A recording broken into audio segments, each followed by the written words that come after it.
வெற்றி நகரம் திடீரென்று பரபரப்படைந்தது. ஆக்ராவிலிருந்து 35 கிலோமீட்டர் தொலைவில் உள்ள அமைதியான சிக்ரி கிராமம். ஆயிரக்கணக்கான சிற்பிகளும் கட்டட வேலையாட்களும் அங்கே வந்து குவிந்தனர்.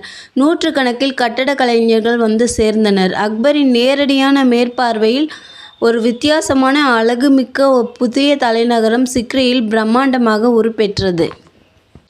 இந்த புதிய நகரத்திற்கான வேலைகளை மளமளவென்று தொடங்கிய 2 ஆண்டுகளில் குஜராத் குழப்ப நிலை வெடிக்கவே, அக்பர் ஒரு படையுடன் வெகு வேகமாக குஜராத் எல்லைக்குள் புகுந்து அதை முடிவாக முகலாய ஆட்சிக்கு உட்படுத்தி விட்டு திரும்பினார்.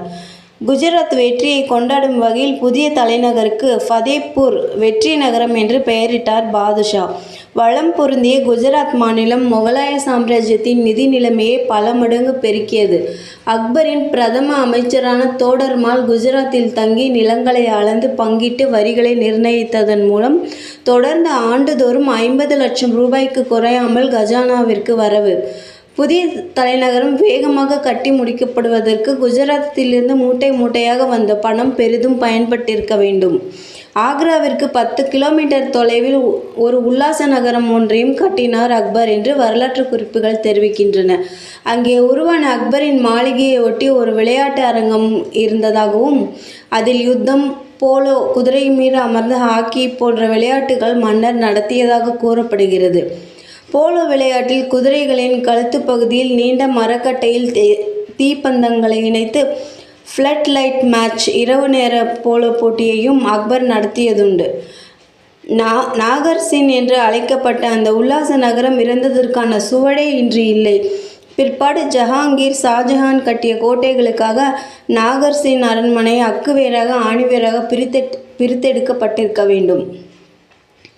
ஆனால் ஃபதேபூர் சிக்ரி கச்சிதமாக விட்டபடியே இன்றளவும் காட்சி தருகிறது.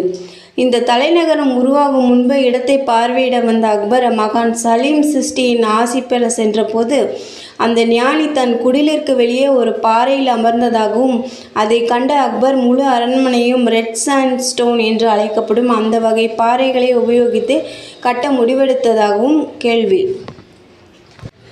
ஜெய்ப்பூர், குவாலியர் அரண்மனைகளை பார்த்து கவரப்பட்ட அக்பர் அதே ஸ்டைலில் சிற்பிகளை கொண்டு தன் அரண்மனை பகுதியில் பல மாளிகைகளை உருவாக்கினார். அங்குள்ள ராணி ஜோத்பாய் மாளிகை, பீர்பால் இல்லம், பஞ்சமஹால் போன்றவற்றில் இந்திய கட்டடக்கலை தான் தலை தூக்கி நிற்கிறது.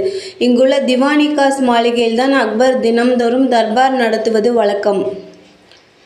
மாளிகைக்குள் மையத்தில் உயர்ந்து நிற்கும் தூண் மீது அமைக்கப்பட்ட வட்ட வடிவமான பிளாட்பாரத்தில் பாதுஷா அமர்வார். ஒவ்வொரு மூலையிலிருந்தும் வெவ்வேறு